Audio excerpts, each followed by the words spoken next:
बिस्मिल्लाहिर्रहमानिर्रहीम। आज 23/5/2021 संडे का दिन 11 शवाल मुकर्रम। ऑनलाइन इंग्लिश क्लास का आज हमारा डे 15 है। आगाज़ करते हैं प्रोवर्ब ऑफ द डे से। आज का प्रोवर्ब है और ये बहुत ही मशहूर प्रोवर्ब है, इंग्लिश में भी उर्दू में भी। Don't put off till tomorrow what you can do today. Don't put of, ना छोड़ो, टिल टुमारो, कल तक, आने वाले कल तक ना छोड़ो क्या, what you can do today, जो आप काम आज कर सकते हैं। उर्दू वाले कहते हैं आज का काम कल पर मत छोड़ो। बहुत ही मशहूर ज़रबुल मिसल है जिसमें ये सबक दिया गया है कि जो काम आज का है वो आप कल पे ना छोड़ें, क्योंकि कल कभी नहीं आती। मसलन कोई बच्चा अक्सर कहते हैं जी हम नमाज कल से शुरू करेंगे, तो कल आता है तो भूल जाता है, कोई और काम आ जाता है, तो कल से क्यों शुरू करेंगे, आज से शुरू करें। होमवर्क मिला है जो आज का वो आज ही करना है, क्योंकि कल तो आपने चेक कराना है। तो इस असूल को, इस फ़िक्रे को, इस प्रोवर्ब को ना सिर्फ याद करें बल्कि अपनी ज़िंदगी में इम्प्लीमेंट भी करें, और याद लाजमी करें। जो आपको दिए जा रहे हैं प्रोवर्ब वो याद करें, ये काम आएंगे। इंग्लिश में याद करें, कैसे याद होंगे, बार बार उसे पढ़ें। Don't put off till tomorrow what you can do today. Don't put off till tomorrow what you can do today. Don't put off till tomorrow what you can do today. बार बार आप पढ़ेंगे, आपके जहन में बैठ जाएगा, याद हो जाएगा। आए हम लेसन की तरफ, और हमने शुरू किया हुआ है प्रेजेंट इंडेफिनिट टेंस। आज हम इसके मज़ीद कुछ फ़िक्रे बनाना सीखेंगे, और फिर आपको आज एक्टिविटी भी दी जाएगी, यानी आपने ख़ुद भी जुमले बनाने हैं। ये कुछ दिन से हम कर रहे हैं। मैंने पहले यहाँ पे सारा तरीका भी लिखा था, वो आपको याद हो गया है कि उर्दू फ़िक्रे के आखिर में ता है, ती है, ते हैं। और जब इंग्लिश बनाते हैं तो सबसे पहले सब्जेक्ट, फिर सादा फ़िक्रों में do, does, is, am, are नहीं लगाना, बार बार बताया था। पहले सब्जेक्ट, फिर हेल्पिंग वर्ब और फिर ऑब्जेक्ट। 3 ही काम है इसमें हर जुमले में। ये देखें, मैं अंग्रेज़ी सीखती हूँ। अब इसमें सब्जेक्ट क्या है, मैं की इंग्लिश आई, ये लीजिए। सीखने की इंग्लिश है लर्न, LEARN। हम सीख रहे हैं इंग्लिश, और ये भी सीख रहे हैं हम कि SCIS कहाँ आएगा। अब ज़रा आप अपने जहन में सोचें सब कि क्या आई के साथ लर्न आएगा या लर्न्स। तो जैसा कि मैंने बताया था, और यही असल चीज़ सीखने वाली है। अगर आपने ये सीख ली तो आप टेंसेस सीख लेंगे, और अगर SCIS की समझ नहीं आई तो फिर आप इधर उधर टकरे ही मारते रहेंगे, कुछ सीखना नहीं होगा। मैंने बताया था कि थर्ड पर्सन सिंगुलर हो तब एस का इजाफा होता है, जबकि आई कौन सा पर्सन है, फर्स्ट पर्सन। आपके पास लिखे हुए हैं, आप बेशक वहाँ से याद भी कर लें, और जब बनाएं तो वहाँ से देख भी लें। बेशक फ़िलहाल शुरू में आप देख भी लें कि आई कौन सा, आई फर्स्ट है। फर्स्ट पर्सन के साथ SCIS का इजाफा नहीं होगा। तो आई लर्न इंग्लिश, मैं इंग्लिश सीखती हूँ। बस 3 ही तो चीज़ें हैं। पहला काम सब्जेक्ट, फिर वर्ब, क्योंकि डू और डज, इज़, एम, आर नहीं लगाना। डू और डज इसके हेल्पिंग वर्ब हैं, वो नहीं लगाने क्योंकि सादा फ़िक्रों में इस्तेमाल नहीं होते। और इज़, एम, आर का तो कोई काम ही नहीं है इसमें।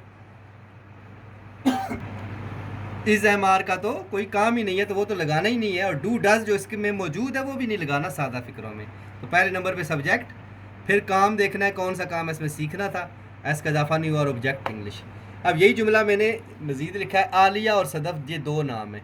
मैंने पिछले लेसन में बताया था कि अगर कोई नाम हो तो वो थर्ड पर्सन होता है, और थर्ड पर्सन के साथ SCIS का इजाफा होता है कब, जब वो सिंगुलर हो। लेकिन यहाँ देखें आलिया और सदफ़, तो ये तो 2 हैं, आलिया एंड सदफ़। अब ये सिंगुलर है या प्लूरल, एक है या 2 है। अगर सिर्फ आलिया होती तो सिंगुलर थी, 2 है इसका मतलब है कि ये ज़्यादा है, प्लूरल है। तो थर्ड पर्सन तो है ये, लेकिन सिंगुलर नहीं है। तो SCIS का इजाफा होता है थर्ड पर्सन सिंगुलर के साथ। ये थर्ड पर्सन तो है, सिंगुलर नहीं है, इसलिए लर्न के साथ एस का इजाफा यहाँ भी नहीं होगा, यानी लर्न्स नहीं होगा, लर्न नहीं आएगा। ये लीजिए, कोई और जुमला देख लेते हैं। पाकिस्तानी कश्मीरियों की मदद करते हैं। जैसा मर्जी जुमला हो आपने तरीका समझा हुआ है, करते हैं, प्रेजेंट इंडेफिनिट हो गया, ता है, ती है। इसमें सब्जेक्ट कौन सा है जो काम कर रहा है? पाकिस्तानी। अब ये एक पाकिस्तानी है या ज़्यादा है? उर्दू में लिखा हुआ है, इससे समझ नहीं आ रही पाकिस्तानी एक है या ज़्यादा है, लेकिन अगर पूरा जुमला लिखें पढ़ें, पाकिस्तानी कश्मीरियों की मदद करते हैं, इससे पता चला कि वो ज़्यादा हैं, तो पाकिस्तानी ज़्यादा है, पाकिस्तानी नहीं आएगा बल्कि पाकिस्तानीज़।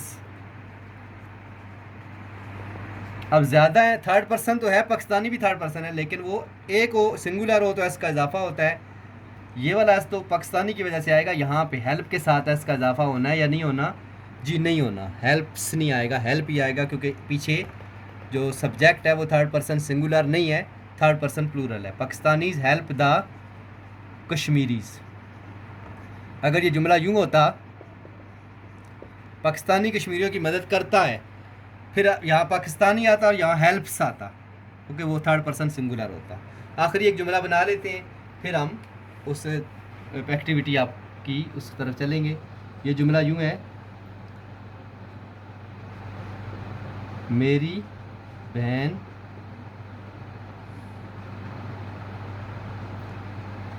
मेरी बहन मेरी इज़्ज़त करती है।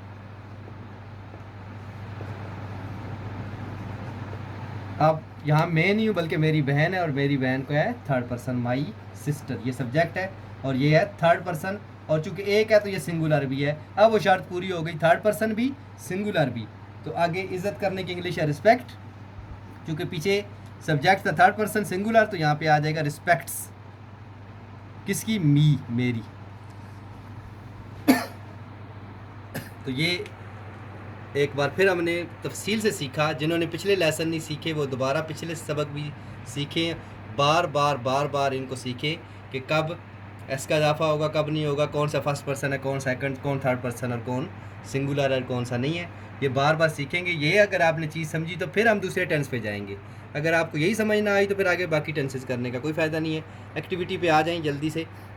ये 5 जुमले लिखे हुए, ये आपने बना के सेंड करने हैं ग्रुप में ही, और टीचर चेक करेंगी। तुम सेब खाती हो? फ़ायज़ा सेब खाती है। खाने की इंग्लिश शीट सेब की है। पर मेरी अम्मी चावल पकाती हैं, चावल को राइस कहते हैं, पकाने को कुक। सितारा और कोमल चावल पकाती हैं, यहाँ भी 2 है।